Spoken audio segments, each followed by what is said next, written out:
السلام علیکم دوستوں، امید ہے آپ سب خیر خیریت سے ہوں گے۔ تو دوستوں، آج ہم اردو گرامر کے کچھ MCQs دیکھتے ہیں، لیکن سوری اس لیے کہ میں نے پہلے ویڈیو آن نہیں تھی، تو میں نے ویڈیو بنا دی تھی، تو اس وجہ سے ٹک مارک ہو گئی ہے۔ تو چلیں پھر دیکھ لیتے ہیں۔ اہل زبان کی مخصوص بول چال جس میں حقیقی معنوں میں استعمال ہو اسے کہتے ہیں، اسے روزمرہ کی بول چال کہتے ہیں۔ ایسا کلمہ جس میں کسی کام کے کرنے یا ہونے کا ذکر ہو اور یہ کسی زمانے کے ساتھ آئے تو اسے گرامر کی روح سے فعل کہا جاتا ہے۔ فعل اور مصدر میں کیا فرق ہے؟ فعل اور مصدر میں یہ فرق ہے کہ فعل میں زمانہ پایا جاتا ہے جبکہ مصدر میں نہیں پایا جاتا۔ ایسا فعل جو فاعل کے ساتھ آئے اسے کیا کہتے ہیں؟ اسے فعل لازم کہتے ہیں۔ اور ایسا فعل جس میں فاعل کے علاوہ مفعول بھی ضروری اور اسے گرامر کی روح سے کیا کہا جاتا ہے؟ فعل متعدی۔ ایسا فعل جو اثر یا کیفیت ظاہر کرے اسے کیا کہتے ہیں؟ اسے کہتے ہیں فعل ناقص۔ وہ فعل جس میں کسی جملے کے اصل فعل کے ساتھ مل کر بات کو پر زور اور مکمل کر دینے کے لیے لگایا جائے اسے کیا کہتے ہیں؟ امدادی فعل کہتے ہیں۔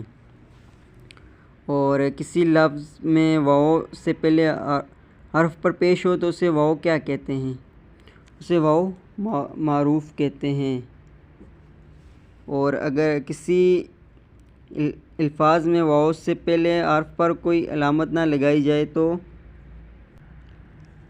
ایسے واو کو کیا کہا جاتا ہے؟ واو مجہول۔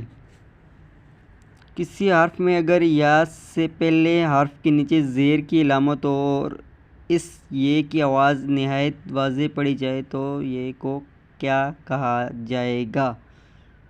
تو یہ مجہول کہا جائے گا۔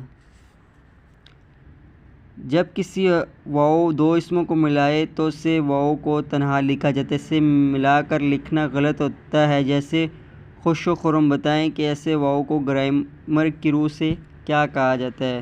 واو عطفہ۔ اس کو واو عطفہ کہا جاتا ہے۔ اور لفظوں میں ایسی واو جو لکھنے میں تو آئے لیکن پڑھنے میں نہ آئے اسے کیا کہتے ہیں؟ واو مدولہ کہتے ہیں۔ مدولہ ٹھیک ہے، یہ آپ کو یاد رہے گا۔ کسی ایک چیز کو خاص خوبی یا خصوصیت کی بنا پر کسی دوسری چیز کے مانند قرار دینے کو کیا کہتے ہیں؟ تو اس کو تشبیہ کہتے ہیں۔ یہ تو آپ کو بھی پتہ ہوگا۔ تشبیہ کے ارکان کی تعداد 5 ہوتی ہے، اور تشبیہ دیتے وقت جس چیز کو کسی دوسری چیز کے مانند قرار دیا جائے اسے کیا کہتے ہیں؟ مشبہ۔ تشبیہ میں وہ چیز جس کے ساتھ تشبیہ دی جائے اسے کیا کہتے ہیں؟ مشبہ۔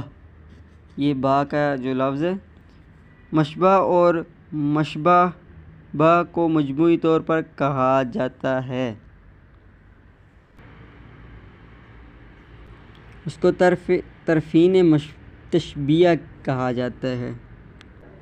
وہ صرف جو مشبہ اور مشبہ میں مشترک ہو اسے کیا کہتے ہیں؟ تو اسے کہتے ہیں الف اور بے دونوں، مطلب وجہ تشبیہ وجہ شبہ۔ سوری کوئی میں اگر لفظ مجھے غلط آ گیا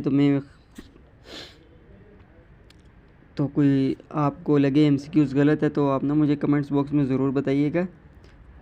ایسے الفاظ یا حروف کو کہا جاتا ہے جو تشبیہ دینے کے لیے استعمال کیے جاتے ہیں۔ حروف تشبیہ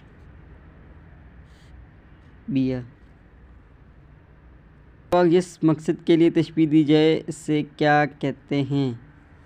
اسے غرض تشبیہ کہتے ہیں۔ تعلق موجود ہو تو اسے گرامر کی روح سے کیا کہا جائے گا؟ اسے کہا جائے گا اشارہ۔ تو آج کی ہماری ویڈیو یہاں پر ختم ہوئی، تو نیکسٹ ویڈیو کے ساتھ ملتے ہیں انشاءاللہ۔